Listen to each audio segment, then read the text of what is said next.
ओम वंदे गौ मातरम। मित्रों, पिछले दिनों नवरात्रि थी। नवरात्रि में अक्सर मेरा मौन होता है, मैंने कई बार आप लोगों को बताया है और मैं तब मैसेज भी डाल देती हूँ, भाई 9 दिन आपको उत्तर नहीं मिलेंगे, नवरात्रि के बाद आपको आपके प्रश्नों के उत्तर मिल जाएंगे।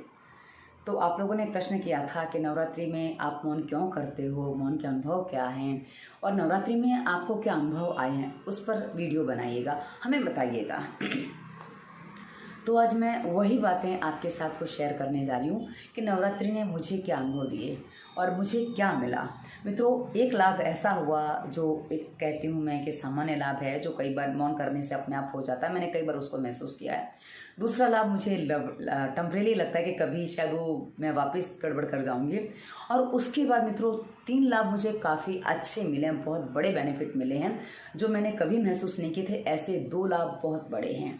एक लाभ उसमें आता जाता है, मतलब कभी आगे पीछे होता है, पर मैं सारी बातें आपको विस्तार से बताऊंगी, क्योंकि कई बार क्या होता है ना, विस्तार से इसलिए ज़रूरी हो जाता है। हम कई बार अनुभव बताते हैं तो अनुभव कैसे आता है वो जब हम करते हैं तभी पता चलता है। आप सोचो कि दूसरे के अनुभव से आप सीख लो, आप उसको समझोगे नहीं तो सीख नहीं पाओगे। इसलिए मैं सारी चीज़ें आपको डिटेल में बताती हूँ। तो चलिए, जो आपको मैं मानूँ कि जो छोटा सा लाभ है जो मुझे अक्सर मौन करने से हो जाता है, कि जब मैं नॉर्मली होती हूँ, सबसे बात कर रही होती हूँ, तो बोलना कई बार बहुत ज़्यादा हो जाता है, आसपास में भी, आस पड़ोस में भी, फ़ोन पे भी, क्योंकि आप लोगों के कॉल जो आते हैं, बहुत सारे कॉल आते हैं। और कभी कभी जो मोस्टली अपॉइंटमेंट जो होती है उसमें जो बात होती है 2-2 घंटे, 3-3 घंटे, 4-4 घंटे बात हो जाती है एक दिन में। लगातार आप इतने घंटे बात कर रहे हो फ़ोन पे या कैसे भी, तो बहुत ज़्यादा बोलना हो जाता है। तो ऐसी स्थिति में गले को आराम दे पाना संभव नहीं होता है और गले को बिल्कुल आराम नहीं मिलता। तो मेरा जो गला है पिछले दिनों ख़राब हो गया था। पिछली बार जब मैं मथुरा गई थी ना, इस बार मैंने एक पता नहीं क्या दिमाग में एक सनक सवार हो गई थी। मैं एक कभी कभी कह रही थी मैं थोड़ा सनकी हूँ, सनक ये सवार हो गई थी। मैंने बाहर का बहुत कुछ खाया और सारा तीखा खाया। मतलब अब जो आप मथुरा जाते आते हो, जो मथुरा के बारे में थोड़ा बहुत जानते हैं, मैंने एक दिन में आलू की टिक्की खाई, 2 टिक्की आलू की, और 3 प्लेट पानी पूरी खाई। आप ये समझ सकते हो कि मेरा जो ये सारा तीखा है मेरा घर शरीर में कितना पित्त बढ़ा देगा। जबकि मैं दिन भर में क्या 1 टिक्की नहीं खाती हूँ, मतलब ऐसी चीज़ें मैं दिन भर में अपने घर में रोज़ 1 हरी मिर्च भी नहीं खाती हूँ। मैं इतना सारा एक दिन में खा जाऊँ तो क्या स्थिति बनेगी। और ऐसा मैंने एक दिन नहीं किया, 2 दिन मेरे साथ लगातार हुआ। जाने आने में भी मैंने वो बाहर का ही खाया और मैंने फल इस बार कम खाए। तो मैंने कहा देखती हूँ परिणाम क्या होता है। तो उसका परिणाम जो मेरे साथ हुआ, उसके आने के बाद मुझे जुकाम हुआ, बुखार भी हुआ, टेम्परेचर गया मेरा 103 तक गया था, 103-4 तक गया था। और 2 दिन वो टेम्परेचर भी रहा अच्छा खासा। और बस अपने घर में, क्योंकि आप जानते हो कि मैं डॉक्टर के पास नहीं जाती हूँ, और मैं पानी पी ही रही थी, मैं कहा उतर जाएगा। और बस वो जो 2 दिन जो जुकाम ज़्यादा हो गया था और उसके बाद जो हो गई थी, उसके बाद मैंने आरोग्य बटी खा ली। आरोग्य बटी ने मुझे थोड़ी सी गड़बड़ कर दी, क्योंकि मुझे खांसी दे गई। आरोग्य बटी में थोड़ा मेरा पित्त फिर भी बढ़ गया, क्योंकि आरोग्य बटी से खांसी, वैसे ये बुखार तो उतर गया, बुखार में आराम हो गया, लेकिन हाँ वो मुझे पित्त बढ़ा गया थोड़ा सा। तो मुझे उसके बाद जो सूखी खांसी हो गई थी, मेरी सूखी खांसी कंट्रोल नहीं हो रही थी, वो काफ़ी हद तक कंट्रोल हो गई। और सूखी खांसी जो कंट्रोल नहीं हो रही थी उसके कारण से मेरा गला बहुत ज़्यादा खराब था। मेरा गला नहीं पका था, मैं आपको क्लियर बता दूं, मुझे बोलने में कोई समस्या नहीं थी और निगलने में समस्या नहीं थी। लोग अक्सर गला खराब होता है कहते हैं ना, थूक निगला नहीं जा रहा है या खाया पिया नहीं जा रहा है। मेरे को ऐसी कोई प्रॉब्लम नहीं थी, गले में कोई छाले नहीं थे। पर गले के जो ऊपर का हिस्सा होता है ना, जहां हमारी नाक और ये पीछे का हिस्सा, वहां जो है ना, वो हिस्सा मेरा ऐसा था कि वहां जो हमारी जो कई बार ऐसा होता है ना, वो मुझे बहुत ज़्यादा तकलीफ दे रहा था। और उसमें जो सूखी खांसी थी वो मेरे पूरे सिस्टम को खींच देती थी। और खांसी इतनी भयंकर थी कि उसमें मैंने बहुत सारे प्रयोग किए पर कोई काम नहीं आया, क्योंकि मैं अपने सारे प्रयोग कर लेती हूँ और मुझे एक ही बात पता थी कि मौन ये शांत कर देगा। और मैं कभी ऐसे मौन हुआ नहीं जाएगा, नवरात्रि आएगी तो मौन अपने आप हो जाएगा। तो वो जो सूखी खांसी मेरी काफ़ी लंबी चल गई इस बार भी। वैसे तो मेरी पहले तो जो होती थी, मुझे सूखी खांसी पिछले 6-7 साल से नहीं हुई थी। उससे पहले जो होती थी वो 4-4, 5-5 महीने चल जाती थी। और उसके बाद मुझे जब पता चल गया था इस बार, उससे भी, क्योंकि मेरी खाली सीधा बैठने से सूखी खांसी ठीक हो जाती थी, मैंने कई बार बताया। और वज्रासन में बैठूं, पद्मासन में बैठूं, मेरी खांसी ठीक हो जाती थी। पर इस बार वो नहीं हो रही थी। तो कोई बात नहीं, मैंने कहा सीधा बैठने के बाद मौन करेंगे तो हो जाएगी, क्योंकि पहले बोलना ज़्यादा नहीं होता था, अभी बोलना ज़्यादा हो रहा था। तो बोलना शांत हुआ तो मेरा गला ठीक हो गया, मेरी खांसी ठीक हो गई। मैंने कई बार अनुभव किया है कि बोलना आप कम कर दो, बंद कर दो, तो आपके गले को बहुत ज़्यादा आराम हो जाता है, बहुत जल्दी आराम हो जाता है। और ये मेरा हो गया। उसके बाद दूसरा लाभ जो मुझे हुआ है, ये पहले मैंने महसूस नहीं किया था, पहले हुआ होगा नहीं होगा, पर एक्चुअली पहले मैं कभी पूरा मौन कर ही नहीं पाई थी नवरात्रि में, क्योंकि मैं मौन की जो मैंने अभ्यास किया, करने का प्रयास किया, जब मेरा बेटा करीब 7 साल पहले मैंने पहली बार मौन किया था। और उस समय जब मैंने मौन किया, मेरे बेटे के साथ मेरा थोड़ा पंगा हो जाता था, वो मेरी बातें समझ नहीं पाता था, और उसको मैं तब मेरे अंदर गुस्सा बहुत ज़्यादा था। एक्चुअली वो प्रॉब्लम वो भी थी, क्योंकि उस समय जब जस्ट हस्बैंड गए थे, उस समय मन बहुत ज़्यादा बेचैन रहता था, परेशान रहता था, तो उसमें गुस्सा बहुत ज़्यादा आता था मेरे को। तो उस स्थिति में वो कई बार बच्चे पे मैंने अपनी तरफ से तो गुस्सा निकालने ऐसा प्रयास नहीं किया, पर वो कभी कभी कई बार कहता है कि आपने मेरे ऊपर बहुत गुस्सा निकाला है माँ। और हो सकता है कि मैं गलत हो सकती हूँ, वो सही हो सकता है, क्योंकि मैं इस बात को नहीं नकार सकती, क्योंकि जो कई बार कहते हैं ना कि महसूस करने वाला ज़्यादा जानता है कि भाई हमने क्या किया है, करने वाला उतना नहीं समझ पाता, जो उसको झेलता है उसको ज़्यादा पता चलता है कि उसने क्या झेला है। तो उसके बाद मैं मानती हूँ इस बात को कि हो सकता है मेरा बच्चा सही कह रहा है। तो मैं वो मेरे मौन से डरने लग गया था, माँ आप मौन नहीं करोगे, तो जब वो मेरे पास है वो मुझे मौन नहीं करने देता था।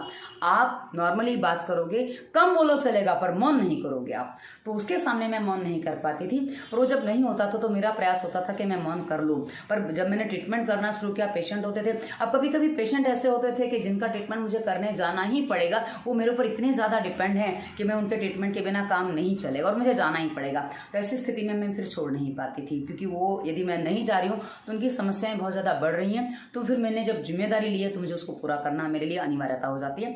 तो फिर ऐसी स्थिति में फिर मैं उनके सामने बोल लेती थी, बाकी मौन कर लेती थी। घर में मैं नहीं बोलती थी, फिर घर में कोई था नहीं, बच्चा नहीं था, तो फिर मैं कम से कम बोलने का प्रयास करती थी। और पिछली बार जब मैंने मौन किया था तो मैंने पिछले साल आपको बताया था कि मेरा ये जो पीछे आपको दिख रहा है ना सफेद सफेद जो टाइल्स है, वो मेरे मंदिर में है। तो मैंने मेरा घर का मंदिर कई बार दिखाया, और जहाँ मैंने घर दिखाया अपने वीडियो में, वहाँ दिखाया। मेरा जीवन प्लेलिस्ट में आपको मेरे पर्सनल लाइफ से जुड़े सारे वीडियो मिल जाएंगे। तो मित्रों मैं आपको बता दूं कि मेरे इसी मंदिर में पिछले साल आग लग गई थी, पिछले जब नवरात्रि में। तो उस समय बहुत बड़ी दुर्घटना होने से बच गई, क्योंकि मैं घर में थी और जो आवाज़ आई मुझे पता चला, मैं कुछ भुनने जैसी पहले आवाज़ आई, पहले स्मेल आई, फिर जो चट की आवाज़ आई, मैं समझ गई। मैंने उस पर भी वीडियो दिया था। तो मित्रों वो सारी जो चीज़ें हुई थी पिछले साल, उसमें भी मुझे 2 बार बात करनी पड़ गई थी। एक बार पड़ोसी से बात करनी पड़ गई, और एक बार एक मेरे मित्र का फ़ोन आ गया, और उसकी पत्नी की तबीयत ठीक नहीं थी। और कुछ लोगों को पर्सनल नंबर देना ज़रूरी हो जाता है, क्योंकि मेरे 2 नंबर रहते हैं। एक पर्सनल जो एकदम सिर्फ निजी लोगों के लिए है, वो बाहर मैं किसी को नहीं देती हूँ, और सिर्फ वो पर्सनल लोगों के पास है, उनको सबको पता है कि बाहर किसी को नंबर नहीं देना, और किसी को नहीं देते हैं। इतने मेरे सारे परिचित सब समझदार हैं, को किसी को नहीं देते हैं। तो उनको पास मेरा नंबर था, तो उनको पता था कि मेरा मौन व्रत है, तो उन्होंने मेरे को वीडियो कॉल किया, बोले कि प्रभा ऐसा ऐसा हो गया। तो मैंने उनको बता दिया आप ये कर लो, मैंने उनको वीडियो भेज दिए, और उन्होंने काम कर, उसमें उनको थोड़ा समझाना भी पड़ गया। तो मैंने उनसे करीब 5 मिनट बात की थी, क्योंकि वो बहुत इमरजेंसी थी, उनकी पत्नी की हालत बहुत ज़्यादा सीरियस थी। तो मैंने उनसे बात कर ली। बाकी बस 2 बार बात हो गई थी पिछले साल मौन में। और इस बार जो हुआ मित्रों, इस बार तो मैंने फ़ोन पूरी तरह से बंद कर दिया था कि मैं कुछ भी किसी को भी रिप्लाई नहीं करना है, और मैंने किसी को भी रिप्लाई नहीं किया। उसमें एक समस्या थोड़ी होगी, वैसे तो मैं भाभी से बात नहीं कर रही हूँ, क्योंकि जब से मेरे साथ कुछ पंगे हुए हैं, वो चीज़ें हुई हैं, तब से मैं किसी से बात नहीं कर रही हूँ। और पिछले इस नवरात्रि मेरी भाभी का फ़ोन आया था। तो भाभी का फ़ोन आया था क्योंकि मेरे बच्चे को डेंगू हो गया था, और वो अहमदाबाद में है। तो क्यों हो गया, अब वो मच्छर वगैरह जो भी समस्या हो गई थी उसको हो गया था। तो अभी वो ठीक है, और मुझे नवरात्रि के बाद पता चला उसको डेंगू हो गया था, पर मैंने फ़ोन नहीं उठाया, शायद मैं थोड़ी और मदद कर पाती। पर मेरे बच्चे को कुछ चीज़ें मेरी पता हैं, तो समस्या ज़्यादा नहीं होती है। तो अभी मैंने आपको स्थितियाँ बता दी कि इस बार मेरा मौन तो हो गया, और इसमें क्या हुआ परिणाम कि मेरे साथ एक चीज़ और हो गई कि जब मैं भागवत काका के यहाँ गई, काफ़ी लंबे समय बाद गई थी, तो मौन जो हुआ उसके बाद उनको प्रसाद देने गई थी उनके यहाँ। कुछ चीज़ें मुझे उनके अच्छा लगता है थोड़ा, तो मैं गई थी। तो क्या हुआ कि उनकी श्रीमती जी, मैं उनको माते कहती हूँ, माते कह बोली, मैं आंटी नहीं कहती, मैं किसी को भी आंटी नहीं कहती, मुझे आंटी कहना अच्छा नहीं लगता। तो मैंने कहा, मेरे को बोलती हैं अब अपनी आवाज़ ऐसे ही रखना, अब आपकी आवाज़ ज़ोर से मत करना, आपकी आवाज़ बहुत अच्छी है। मतलब मेरी आवाज़ जो है ना, क्या हो गई है कि मुझे कभी कभी ऐसा होता था कि मुझे बिना माइक के बोलना पड़ता था, और बहुत लंबी सभा है, बहुत बड़ी सभा है, 50-60 लोगों की सभा है और माइक नहीं है, बिना माइक के बोलना है, आपको दूर तक आवाज़ आनी चाहिए, तो आपकी आवाज़ अपने आप तेज़ हो जाती है। और मैंने मोस्टली जब क्लास लिए हैं तो इतने, मेरे घर में भी जो मेरा हॉल है काफ़ी बड़ा हॉल है मेरे घर में, तो जो आवाज़ है मेरी उस कारण काफ़ी बड़ी हो गई, मेरा जो स्वर है काफ़ी बड़ा हो गया। और पहले मेरे पास मैं माइक नहीं समझ पाती थी और माइक में भी आवाज़ मुझे क्लियर समझ में नहीं आती थी, तो आवाज़ सही आए उसके लिए मैं कभी कभी ज़ोर से बोलने लग जाती थी। कभी कभी आप कमेंट करते हो ना आपकी आवाज़ धीमी आ रही है, तो उस चक्कर में मेरी आवाज़ और तेज़ हो गई, मतलब मुझे ज़ोर से बोलने की आदत पड़ गई। और दूसरी बात क्या, मेरी प्रकृति के कारण मेरी जो आवाज़ की गति है ना वो बढ़ गई थी, तो दोनों ही इस नवरात्रि में काफ़ी कंट्रोल हो गए हैं। अब ये कितने दिन का कंट्रोल रहेगा वो मैं नहीं जानती, क्योंकि ये मैं टेम्परेरी कंट्रोल मानती हूँ, क्योंकि पता नहीं कितने दिन रहेगा, रह जाए तो अच्छी बात है, बहुत अच्छा लाभ होगा इससे मुझे भी और आप लोगों को भी। आप लोग कई बार कमेंट करते हो थोड़ा धीरे बोलो, समझ में नहीं आ रहा है वगैरह वगैरह, तो आपको यदि समझ में नहीं आ रहा है जो वीडियो, तो आप कृपया करके उसको थोड़ा गति धीमी करके सुन लिया करें। जहाँ वीडियो सुनते ना उसके ऊपर आप देखिए, ऊपर के साइड में राइट हैंड साइड में 3 बिंदु आपको दिखाई देंगे, उसको क्लिक करेंगे ना, उसमें एक आएगा, वहाँ नॉर्मल लिखा होगा, उसके वहाँ क्या लिखा हो तो पता नहीं है, स्पीड कुछ होता है, नॉर्मल होगा, उसको आप 0.75 कर देंगे तो आप मेरी वीडियो समझ पाएंगी। पर मैं उसको नहीं करती क्योंकि वीडियो और लंबा हो जाता है। आप अगर छोटे वीडियो की डिमांड करते हो ना तो आप खुद वो कर लो, तो ये चीज़ हो जाएगी, तो आप उससे कई बार परेशान हो जाते हो, तो उसमें मुझे लगता है कि सुधार थोड़ा बहुत आ जाएगा। अब आगे बढ़ती हूँ मित्रों, एक बहुत बड़ी जो उपलब्धि है, वैसे वो मैं हर नवरात्रि में महसूस करती हूँ कि ये उपलब्धि मुझे हर नवरात्रि में मिलती है, क्योंकि मेरा मन पहले से शांत हो जाता है। पहले जहाँ मेरे मन में जो बेचैनी थी, अब वो हर नवरात्रि के बाद कुछ बेचैनी मेरी कम हो जाती है, कुछ मेरे मन में शांति आ जाती है। मैंने हर नवरात्रि के बाद अपने आप को महसूस किया है और मैं आपको वो बता रही हूँ, मैं आपको अपनी फीलिंग बता रही हूँ, जो मेरे अंदर फीलिंग आती है, तो वो मैं आपको बता दूं कि पहले से मेरा मन काफ़ी शांत हो गया है। और अगली बार कितना शांत होगा, क्योंकि हर बार कुछ ना कुछ मैंने कहा ना शांत होता है, तो इस बार और शांत हो गया। तो अब आगे आपको बता दूं कि जब ये मन शांत होता है तो कैसा लगता है, आप महसूस तभी कर सकते हो जब मन शांत हो सकता है। और इस बार एक बात और बता दूं मित्रों, मेरी वाणी मौन रही है, मैंने किससे बात नहीं की है, मेरा मौन नहीं रहा है। और मेरी मन के जो मौन न रह पाने इसमें, कि मेरा मन किसी का जल्दी मौन नहीं हो पाता है, मन मौन हो जाए यानी कि अंदर की बातें मौन हो जाए तो इंसान ना जाने क्या क्या पा जाए, तो वो चीज़ें नहीं हो पाती हैं। पर फिर भी मैं अब अगली बार वो प्रयास करूँगी कि मेरा मन मौन कर सकूँ, क्योंकि अभी मन का मौन नहीं हो पाया, तो जो शरीर का मौन हुआ उससे जो लाभ हो तो मैंने आपको बता दिया। अब जो है मित्रों, जो मुझे मिला, जो मन शांत हुआ, उसके बाद एक चीज़ और हुई है मित्रों। जब से मुझे तकलीफ हुई थी मतलब जब से मैं एडमिट हुई थी हॉस्पिटल में, मैंने आपको बताया था कि मैंने अपना पंचकर्म करवाया था। पंचकर्म करवाने के बाद के समय, उस समय मैं जब अस्पताल में एडमिट थी, उस समय मेरी स्थिति ये थी कि मैं दिन रात में मिला के करीब 1.5-2 महीने मेरे ऐसे बीते थे उस समय, कि दिन रात में मिला के मैं मुश्किल से 1.5 से 2 घंटा सोती थी। मुझे नींद नहीं आती थी, मैं सो नहीं पाती थी, मैं लेट नहीं पाती थी, मैं बिस्तर पे नहीं लेट पाती थी, मैं कुर्सी पे नहीं बैठ पाती थी, मैं लकड़ी की हर कुर्सी पे भी नहीं बैठ पाती थी, मैं गिनी चुनी जगह बैठ पाती थी, गिनी चुनी जगह ही सो पाती थी। और सोते सोते मुझे गर्मी होती थी तो मैं उठ के बैठ जाती थी। मेरे शरीर में इतनी गर्मी थी कि मेरे अपने हाथ से मैं हाथ नहीं मिला पाती थी, उसमें मुझे गर्मी होती थी। मेरी जो ये हिस्सा है ना, फोन जब हम बात करते हैं ना, तो ये जब ऐसे करके बात करते हैं ना, तो यहाँ मुझे कपड़ा रखना पड़ता था, नहीं तो ये इतना गर्म हो जाता था कि मुझे यहाँ जलन होती थी।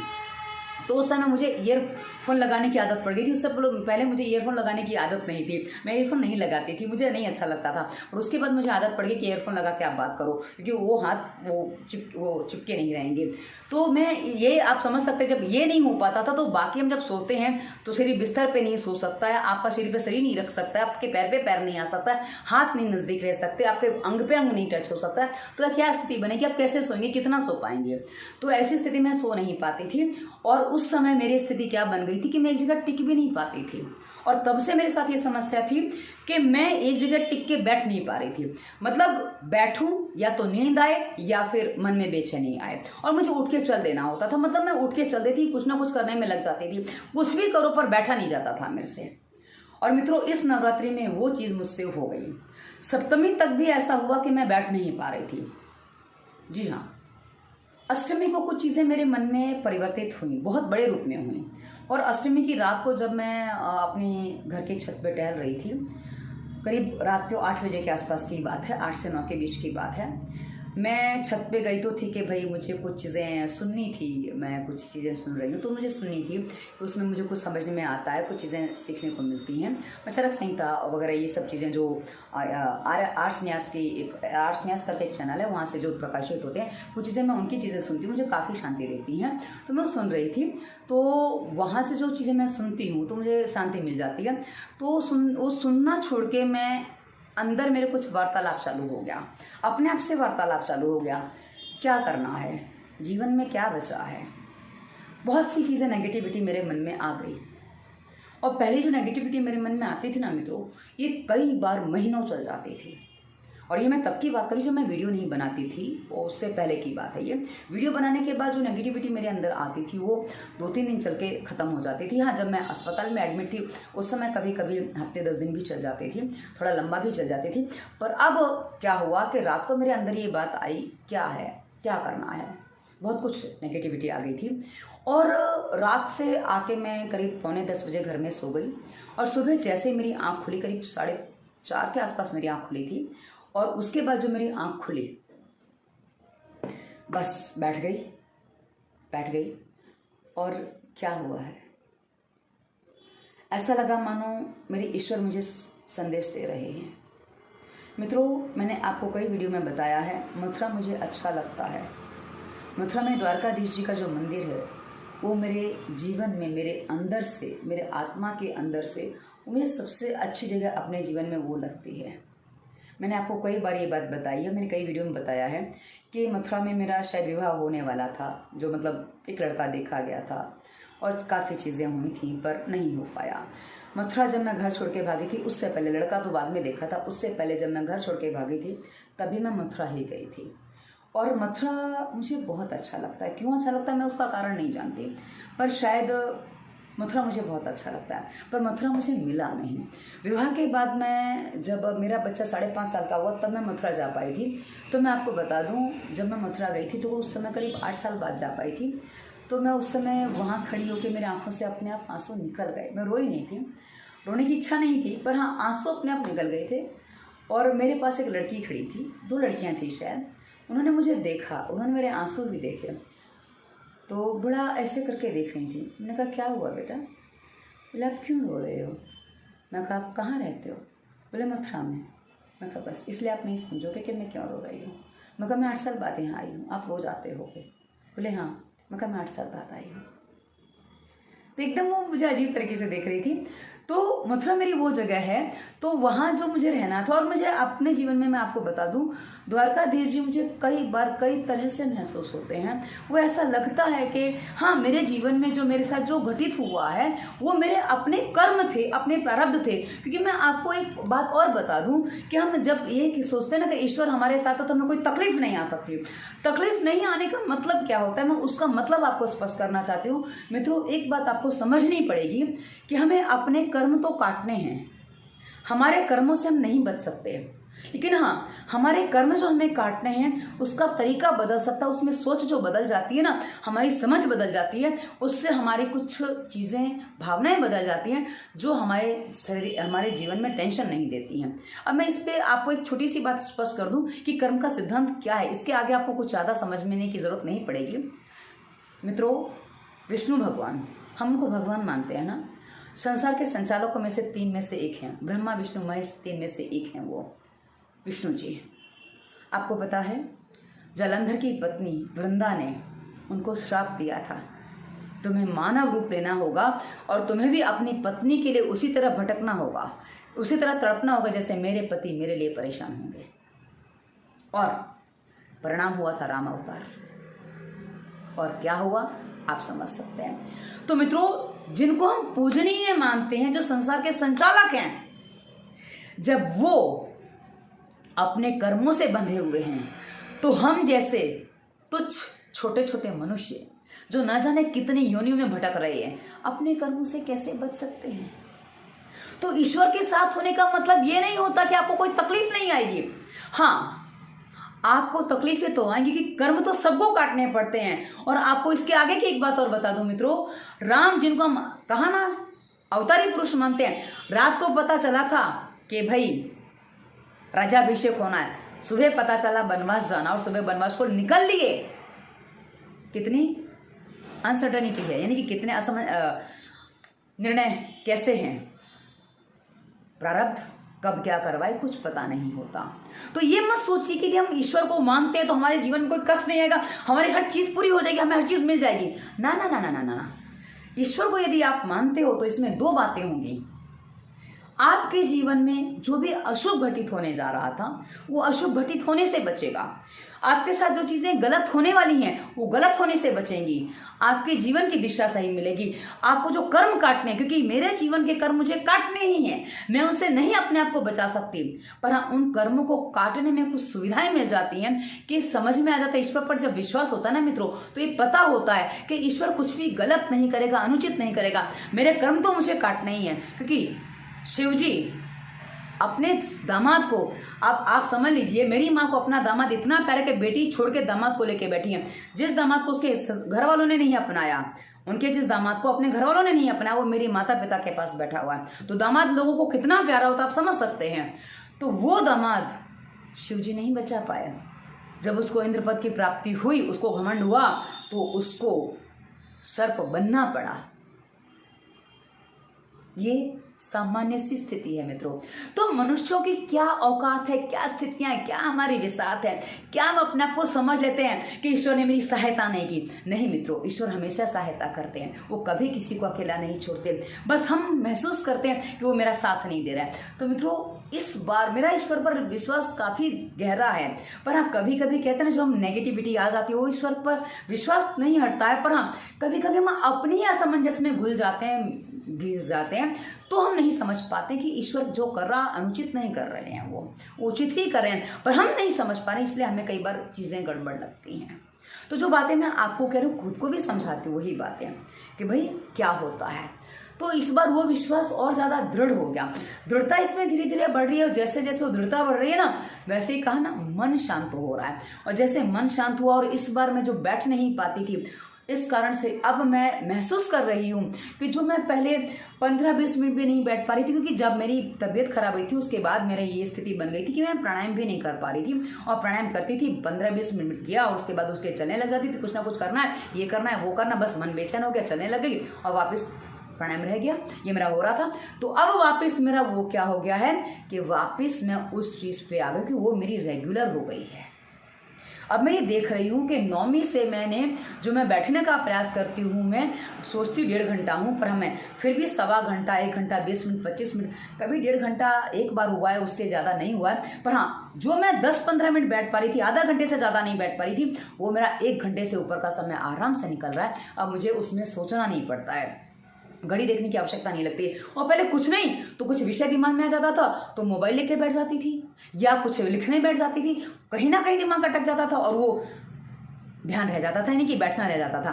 तो ये चीजें मेरी बहुत सुधार में आई हैं। इस बार मैंने इस बात को महसूस किया है। ये मुझे बहुत बड़ी उपलब्धि अपने जीवन में लग रही, क्योंकि ये चीजें जो है ना मित्रों, बहुत कम लोगों को मिल पाती हैं।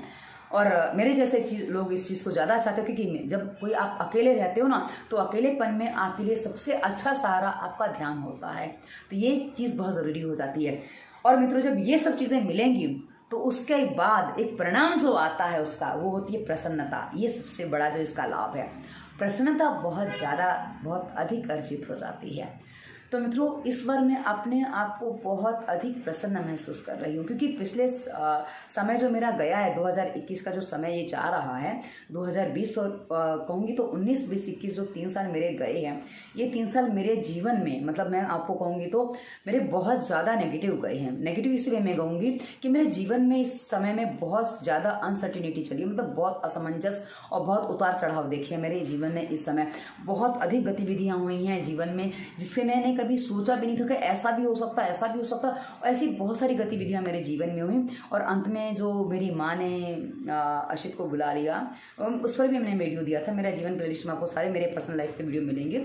तो मित्रों, मैंने वो बताया था कि जो मेरी इसके बाद स्थिति बनी थी, मैं बहुत अपने आप को कमजोर महसूस कर रही थी। तो ऐसे बहुत बड़े बड़े परिवर्तन मेरे जीवन में आए। मैं बीमार हो गई थी, जो अस्पताल में एडमिट थी, वगैरह वगैरह, काफ़ी कुछ हुआ। और मेरा प्राणायाम तक बंद हो गया। ये जब स्थितियाँ मेरी बन गई कि मैं जो प्राणायाम कर रही थी ना, मैं जो सांस लेती थी तो सांस लेने में मेरी पसलियाँ जो है ना, ये जो पूरा भाग है वो मेरा गर्म हो जाता था। तो जहाँ पसलियाँ गर्म हुई मेरे से बस वो अनुलोम विलोम भी नहीं, कपालभाति तो मेरा बंद ही हो गया था, अनुलोम विलोम भी मैं ठीक से नहीं कर पा रही थी, और सांस जहाँ थोड़ी डीप करने की कोशिश करती थी वो सब गर्म हो जाता था, वापस वो नहीं कर पा रही थी और बैठ नहीं पा रही थी। तो जो हम कहते हैं ना कि ध्यान करते हैं चंद्रमंडल वगैरह का, वो भी कुछ नहीं हो पा रहा था। तो ऐसी स्थिति में जो स्थितियाँ नॉर्मल नहीं हो पा रही थी वो इस नवरात्रि में आके काफ़ी हद तक कंट्रोल हो गई हैं। और अब मुझे ऐसा लगता है कि अब मैं जिस दिशा में बढ़ूंगी या जो मुझे मार्गदर्शन मिल रहा है, क्योंकि मार्गदर्शन कहते हैं ना कि जब आप अपने आप में रहने लग जाओ और आप ईश्वर पर विश्वास कर लो, और जितना विश्वास करते जाओगे मित्रों, ईश्वर उतना आपको मार्गदर्शन करते जाएंगे। बस अंतर इतना सा हमें समझना होगा कि हम कई बार अपनी इच्छाएं पूरी ना होने को ही समझ लेते हैं कि ईश्वर मेरी सुन नहीं रहा है। मित्रों, आपकी इच्छाएं आपके लिए कितनी उचित हैं, कितनी अनुचित हैं, आप खुद इस बात को नहीं जानते, क्योंकि हम वर्तमान जानते हैं, हम भविष्य नहीं जानते। हम भूतकाल से कुछ चीज़ें सीखते नहीं हैं, समझते नहीं हैं, हम वर्तमान में उसके कारण परेशान होते हैं, और हम भविष्य की कल्पना करते रहते हैं, हम उसमें भी परेशान होते हैं। तो यो मैंने जो समझा कि हाँ, छोड़ दो, जो चीज़ सामने आती है उसको फॉलो करते जाओ और जीवन आगे आपका बढ़ेगा। उद्देश्य आपको मिल चुका है दवा मुक्त भारत का, क्योंकि उद्देश्य जब मिला है तो उसकी पूर्ति के रास्ते भी मिलेंगे, और पूर्ति के रास्ते मिलेंगे तो जीवन कुछ ना कुछ करने को मिला, क्योंकि जीवन ईश्वर ने दिया है। मैं बस ईश्वर से अब मैंने एक ही बात की है, एक ही बात रखी है मैंने अपने ईश्वर के सामने कि आपने मुझे जो कर्म सौंपा है, जो जिस काम के लिए आपने मुझे संसार में भेजा है, मुझे उसके लिए मार्गदर्शन करिए। मैं अपनी जवाबदारी को, अपनी जिम्मेदारी को पूरा करना चाहती हूँ। ये मेरे जीवन का मैंने उद्देश्य बना लिया है। आप लोगों ने कई बार मुझसे प्रश्न किया कि आपके जीवन के उद्देश्य क्या हैं। तो आज मेरे जीवन का उद्देश्य, मैंने कुछ समय पहले जब चैनल बनाया था दवा मुक्त भारत, वो बनाया था। अब मैंने उद्देश्य बनाया कि ईश्वर ने मुझे जिस काम के लिए संसार में भेजा है, मैं उस काम को अपनी पूरी निष्ठा से, अपने पूरे समर्पण के साथ कर सकूँ। यही मेरे जीवन का उद्देश्य है। तो इस नवरात्रि ने मुझे सबसे बड़ी जो उपलब्धि दी है वो ये है। मैंने आपको बोला था, वो पता चल जाएगा आपको। मेरे जीवन की सबसे बड़ी उपलब्धि है कि मुझे अपना उद्देश्य पता चल गया है, और उस उद्देश्य की पूर्ति के लिए उनको क्या रास्ता दिखाना है, क्या करवाना है, वो खुद मेरा मार्गदर्शन करेंगे। मुझे और किसी के मार्गदर्शन की आवश्यकता नहीं। हाँ, मेरे जीवन में जिसको लाएंगे, जो करेंगे, जैसा करेंगे, वो उनकी इच्छा होगी, मेरी अपनी कुछ नहीं। वो मैं कई बार सोच नहीं पाती थी, समझ नहीं पाती थी कि वो कहते हैं ना, कर्म कर फल की इच्छा मत करो, कैसे करें। मैंने कई बार इसको करने का प्रयास किया पर वो कर नहीं पा रही थी। तो वो समझ में आया कि कर्म कर फल की इच्छा मत कर। मैं अपने बच्चे को बचपन से कह रही हूँ, बेटा अपना बेस्ट करो, जो होगा होने दो, आपका रिजल्ट जो आएगा मत सोचो, अपना बेस्ट करो। तो वही वाली बात मैंने अपने लिए लागू कर लिया। वैसे मैंने अपने लिए लागू तो शुरू से ही कर रखी थी कि मैं अपने लिए अपना बेस्ट हमेशा करने का प्रयास करती हूँ, कि अपना बेस्ट दूँ, उसके बाद जो परिणाम आएगा वो ऊपर वाले की इच्छा है। तो मैंने वो भी महसूस किया कि जब मुझे ज़रूरत पड़ती हो, कैसे कहाँ से क्या कर देते हैं, कई बार समझ नहीं पाती हूँ। तो मित्रों, ऐसी बहुत सारी बातें हैं जो जीवन में अनुभव में आई हैं। अब ये मैंने बहुत लंबा वीडियो बना लिया है, क्योंकि पता नहीं 27-28 मिनट हो रहे हैं, पर क्या करूँ, अनुभव जब बताते ना मित्रों, तो इसी तरह बात होती है। अनुभव बताने में बात होती है और बात लंबी चलती चली जाती है, और बात कई बार अंतहीन होती है, पर हमें तो अंत करना होता है ना। तो मित्रों, इसी वीडियो के डिस्क्रिप्शन में हमने बहुत सारी प्लेलिस्ट दी हैं, आप एक बार चेक करिए उनको। उसमें आपको दवा मुक्त भारत के बहुत सारे उद्देश्य वाली वीडियो मिलेंगे, जो आप देखोगे, सुनोगे तो आपको पता चलेगा आप कैसे दवा मुक्त हो सकते हो। और आगे हमने और भी बहुत सारी प्लेलिस्ट दी हैं, जिसमें आपके काम के बहुत सारी वीडियोज़ हैं। देखो, अभी गति बढ़ गई, क्योंकि कई बार जब टाइम देख लेती हूँ ना तो मेरी गति बढ़ जाती है, टाइम ना देखो तब तक गति नहीं बढ़ती है। इससे मैं टाइम देखने से बचने का प्रयास करती हूँ, और टाइम नहीं देखती तो वीडियो लंबा हो जाता है, समस्या वो भी हो जाती है। तो अंत में हमने लास्ट में इंस्टाग्राम, फेसबुक का लिंक दिया है, वहाँ बहुत सारे मोटिवेशनल थॉट्स वगैरह देते हैं जो आपको जीवन जीने में काफ़ी सहायता करेंगे। और अंत में हमने नंबर दिया है, क्योंकि हमने आपको हर रोग पर वीडियो पहले दे दिया, समाधान भी उसी वीडियो के माध्यम से बता दिया। अब आपको यदि लगता है कि आपको कंसल्टेंसी करनी है, क्योंकि कंसल्टेंसी की फीस होती है, फीस आपकी समस्या के अनुसार होती है, तो आपको लगता है कि आपको मुझसे बात करनी है, तो आपसे बात कर सकते हैं। पर बाकी पहले मैसेज करें, हम आपको मैसेज के द्वारा ही समाधान बता देंगे। और आप हमसे कहीं भी प्रश्न करिए, हम आपको हर जगह उत्तर देते हैं। हाँ, अभी मैं फेसबुक कुछ समय यूज़ नहीं कर रही हूँ, बाद में यूज़ करूँगी तो मैं आपको फेसबुक पे भी उत्तर दूँगी। और मैंने फेसबुक पे, जब आपको मेरे फेसबुक अकाउंट पर आपको मेरी नई पोस्ट मिले ना, लास्ट पोस्ट वही है कि भाई अभी फेसबुक मैंने बंद किया है, तो आप समझ लीजिएगा मेरी फेसबुक एक्टिव है, तो मैं आपको फेसबुक पे भी उत्तर दूँगी। बाकी इंस्टाग्राम और व्हाट्सएप पे मैं उत्तर दे रही हूँ, टेलीग्राम पे भी मैं उत्तर दे रही हूँ। तो आप हर जगह मेरे से कहीं भी प्रश्न कर सकते, प्रश्न की जगह करें, क्योंकि उत्तर मुझे ही देने हैं। तो ये वीडियो कैसा लगा अवश्य बताइएगा। धन्यवाद। वंदे मातरम।